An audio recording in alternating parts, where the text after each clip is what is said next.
போடும்பொழுது பாட்டாளி மக்கள் கட்சியினுடைய தலைவர் டாக்டர் அன்புமணி ராமதாஸ் என்றே நீங்கள் சொல்வதை நாங்கள் அறிகிறோம். அது நிச்சயம் மாற்றிக்கணும். நாங்கள் பலமுறை உங்ககிட்ட சொல்லியிருக்கிறோம். தேர்தல் ஆணையம் அப்படி பாட்டாளி மக்கள் கட்சியினுடைய தலைவர் டாக்டர் அன்புமணி ராமதாஸ் தான் என்று எந்த இடத்திலுமே சொல்லவில்லை. தேர்தல் ஆணையத்துடைய வழக்கறிஞராக இருக்கக்கூடியவர்களும் டெல்லி உயர்நீதிமன்றத்தில் அந்த வழக்கு நடத்தியவர் அருகில் இருக்கார். முன்னாள் நீதிபதி அவர்கள் அருகில் இருக்கின்றார். அங்கேயும் அவர்கள் போட்ட அபிடேவிட்லையும் சரி, அவங்க பண்ண ஆர்குமெண்ட்லையும் சரி, நாங்கள் அன்புமணியே தலைவர் என்று சொல்லவில்லை அப்படி என்பதை ஆணித்தரமாக அவங்க சொல்லியிருக்காங்க. நாங்கள் கொடுத்த லெட்டரே இறுதியாக கிடையாது. இது எங்ககிட்ட வந்த தகவல் படி நாங்கள் கொடுத்துருக்கிறோம், அவ்வளோதான். அதனால நீங்கள் இதையே முடிவாக எடுத்துக்கூடாதுன்றத தேர்தல் ஆணையத்துடைய வழக்கறிஞர் டெல்லி உயர்நீதிமன்றத்தில் தெளிவாக சொல்லியிருக்காங்க. உத்தரவுல இருக்கு, நீங்களும் படிச்சிருக்கீங்க. இந்த சூழலில் இன்னமும் நான் தான் தலைவர் சொல்றது, இந்த சின்னத்தம்பி படத்தில் ஒரு கேரக்டர் இருக்கும், ஒரு மஞ்சக்காயிரை தூக்கிட்டு எனக்கு கல்யாணம்னு ஒரு பைத்தியம் ஓடும். அந்த மாதிரி இருக்குது, வேடிக்கையா இருக்கு. இந்த மாதிரி செயலை இனியும் மருத்துவர் அன்புமணி ராமதாஸோ அவருடைய ஆதரவாளர்களோ, அதிலும் குறிப்பாக சட்டப்புலி திரு பச்சவந்தி கே பால் அவர்களோ இந்த மாதிரி எதையும் திரிக்காதீங்கன்னு அந்த நேரத்தில் கேட்டுக்கிறேன். இப்ப இன்னைக்கு இது சம்பந்தமாக தான் நாங்கள் வழக்கு தாக்கல் செஞ்சிருக்கோம். நாங்கள் 3 வழக்கு பதிவு பண்ணியிருக்கிறோம். ஹைகோர்ட்டில் நாங்கள் சிஎஸ், அதாவது சிவில் சூட் ஃபைல் பண்ணியிருக்கிறோம். அதில் ஐயாவை தலைவராக டிக்ளரேஷன் பண்ணணும்னு சொல்லி நம்ம கேட்டிருக்கிறோம். அதே போல் ஹைகோர்ட்டில் ரிட்டு ஒன்று போட்டிருக்கிறோம். அதில் ஏற்கனவே தேர்தல் ஆணையம் மாம்பழம் சின்னம் பாட்டாளி மக்கள் கட்சிக்கு ஒதுக்கீடு செய்யப்பட்டிருப்பதாக ஒரு கடிதத்தை திலக் சீட்டுக்கு அனுப்பிச்சாங்க. அந்த திலக் சீட்டுடைய முகவரி என்பது டாக்டர் அன்புமணி ராமதாஸ் அவர்கள் வாழ்ந்த வீடு. அந்த தேர்தல் ஆணையம் கொடுத்த கடிதம் டாக்டர் அன்புமணி ராமதாஸ் பாட்டாளி மக்கள் கட்சின்னு கொடுக்கல. தி பிரசிடென்ட் பாட்டாளி மக்கள் கட்சியும் போட்டு மாம்பழ சின்னம் பாட்டாளி மக்கள் கட்சிக்கு ஒதுக்கீடு செய்யப்பட்டிருக்கிறது ஒரு கடிதம் கொடுத்தாங்க. அந்த கடிதம் தவறான முகவரிக்கு போயிருக்கிறது. எங்களுடைய முகவரி தைலாபுரம் தோட்டம், தேனாம்பேட்டை, இது 2 தான் எங்களுடைய முகவரி. அதனால அந்த கடிதத்தை எங்களுக்கு இந்த இடத்துக்கு அனுப்புங்கன்னு சொல்லி அதில் நாங்கள் ஒரு டைரக்ஷன் கேட்கிறோம். அதே போல சிட்டி சிவில் கோர்ட்டில் ஒரு வழக்கு நாங்கள் சூட்டு ஃபைல் பண்றோம். அது பொதுச் செயலர் முரளி சங்கர் பெயரில் நாங்கள் பதிவு செஞ்சிருக்கோம். அதில் என்ன சொல்லியிருக்கோம்னா, கட்சியினுடைய கொடியையோ கட்சியினுடைய பெயரையோ அந்த சின்னத்தையோ எங்களுதுன்னு சொல்லி யாரும் உரிமை கோரக்கூடாது, அதுக்கு தடை விதிக்கணும்னு சொல்லி கேட்டு இருக்கோம்.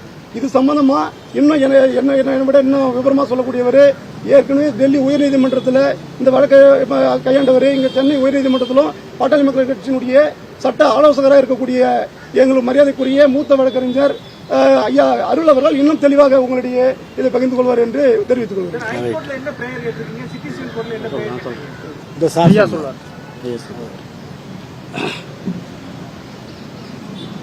அனைத்து ஊடக நண்பர்களுக்கும் மாலை வணக்கம். உங்களுக்கு எல்லாருமே பொங்கல் நல்வாழ்த்துக்கள், பிலேட்டட் விஷஸ், புத்தாண்டு வாழ்த்துக்கள். இந்த 2026 வருஷத்தில் பத்திரிகை, இந்த 4வது தூண் என்று சொல்லக்கூடிய பத்திரிகா சுதந்திரம் ஒன்று உள்ளது. நாட்டில் இருக்கக்கூடிய டெமோக்ராட்டிக் செட்டப்பை மாற்றக்கூடிய சக்தி வாய்ந்த மிக உன்னதமான ஆயுதத்திற்காக நாட்டினுடைய எல்லையிலே பணியாற்றக்கூடிய ராணுவ வீரர்களை விட மிக சிரத்தை எடுத்து நாட்டு மக்களுக்காக அல்லும் பகலும் உழைக்கக்கூடியவர்கள் பத்திரிகை நண்பர்கள். உங்கள் வாயிலாக சில உண்மைகளை நாட்டு மக்களுக்கு, ஜனநாயகத்தில் நம்பிக்கை உள்ளவர்களுக்கு தெரியப்படுத்த வேண்டியது பாட்டாளி மக்கள் கட்சியினுடைய வழக்கறிஞர் என்ற முறையிலும், பாட்டாளி மக்கள் கட்சியுடைய நிறுவன தலைவர் ஐயா மருத்துவர் ராமதாஸ் அவர்களுடைய சட்ட ஆலோசகர் என்ற முறையிலும் நான் சொல்ல வேண்டியது எனது கடமையாகிறது.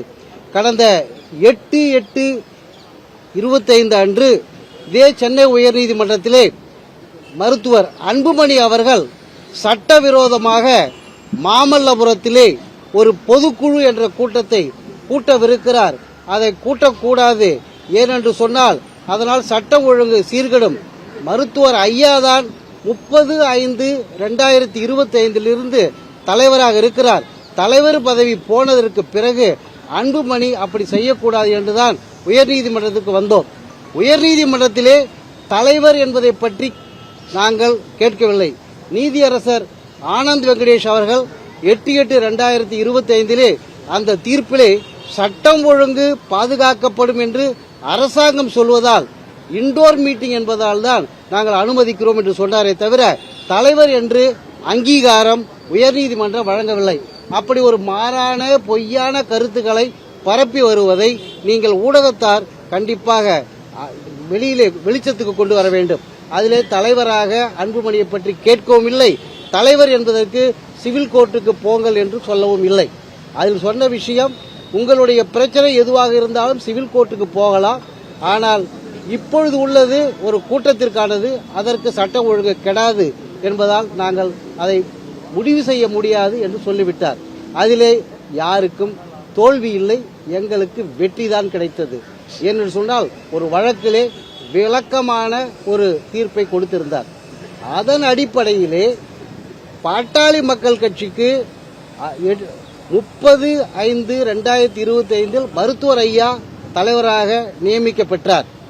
அன்புமணி அவர்களுடைய காலம் 28/5/2022 முதல் ஒரு பொதுக்குழு போட்டோ எல்லாம் நம்மிடம் இருக்கிறது, தீர்மானம் செய்து 3 ஆண்டுகளுக்கு 28/5/2025 வரைக்கும் தான் அவருக்கு தலைவர் பதவி கொடுக்கப்பட்டது. ஆனால் பிற்பாடாக இதையெல்லாம் ஊடகங்கள் கண்டிப்பாக சொல்ல வேண்டும், உறக்க சொல்ல வேண்டும், பொய்யை சொல்ல வேண்டும், தேர்தல் ஆணையத்தினுடைய தவறை சுட்டிக்காட்ட வேண்டும். பொய்யாக 31/8/2023 அன்று பொய்யான ஒரு தகவலை பொதுக்குழுவே நடக்காத போது, அவருக்கு 3 ஆண்டு காலம் பதவி இருக்கும் போது, கிட்டத்தட்ட ஓராண்டு காலம் முடிந்த நிலையிலே உள்நோக்கத்தோடு தன்னுடைய தகப்பனாரையும் கட்சிக்காரர்களையும் ஏமாற்ற வேண்டும் என்ற எண்ணத்தோடு பொதுக்குழுவை நடத்தியதாக அவராகவே தன்னுடைய கையெழுத்தை மட்டும் போட்டு பொய்யாக ஒரு போலி ஆவணத்தை தயாரித்து தேர்தல் ஆணையத்திற்கு அனுப்பி, அது 1/9/2023 தேர்தல் ஆணையத்துக்கு வந்தது. தேர்தல் ஆணையமும் அந்த ஆவணத்தை வைத்துக்கொண்டு எந்த பிரச்சனையும் இல்லாமல் இருக்கும்போது செய்வதைப் போல 4/12/2023 அன்று அந்த ஆவணத்தை ஏற்றுக்கொண்டதாகவும், அதன் அடிப்படையிலே 23 26 வரை அன்புமணி தலைவர் என்ற ஒரு கருத்தையும் கூறியது.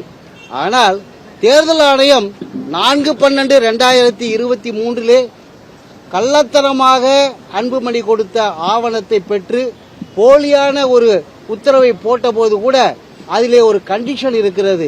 அதில் இருக்கக்கூடிய 2 பகுதியிலே இப்படிப்பட்ட ஒரு பொறுப்பு 3 ஆண்டு காலத்தில் கொடுக்கப்பட்டுள்ளதில் யாரையாகிலும் திரும்பவும் நியமித்தாலோ, அல்லது யாராயிலும் நான் தான் தலைவர் என்று வந்தாலோ, அல்லது நீதிமன்றத்தில் வழக்கு தொடுத்தாலோ, அந்த நிமிடமே இந்த பதவி அன்புமணிக்கு இல்லா போய்விடும், அன்புமணி டீமுக்கு அது இல்லை என்று முடிவாக சொன்னார்கள். இப்படி சொன்னதற்கு பிறகு அந்த 4/12/2023 உத்தரவை மருத்துவர் ஐயா அவர்கள் பல காலம் 6 மாத காலம் போராடி கேட்டும் கூட தேர்தல் ஆணையம் தவறு செய்துவிட்டதால் வெளியே கொண்டு கொடுக்கவில்லை. தேர்தல் ஆணையத்தை எதிர்த்து நான் 4/12/2025 டெல்லி உயர்நீதிமன்றத்திலே வழக்கு தாக்கல் செய்த போது அந்த 4/12/2023 தேதியிட்ட ஆவணம் தேர்தல் ஆணையத்துடைய வழக்கறிஞர் வாயிலாக நீதிமன்றத்துக்கு வந்தது. அதில் இருப்பதை பார்த்ததுமே நீதி அரசி அதை பார்த்து அவருடைய பதவி அற்று போய்விட்டது, அன்புமணி பதவியில் இருக்க இயலாது, ஏனென்று சொன்னால் தலைவர் என்ற வேறு ஒருவர் வந்துவிட்டால், வழக்கு தாக்கல் செய்துவிட்டால் அன்புமணியினுடைய டேர்ம் முடிந்து விட்டது, இனி அவர் கோர முடியாது என்று சொன்னது.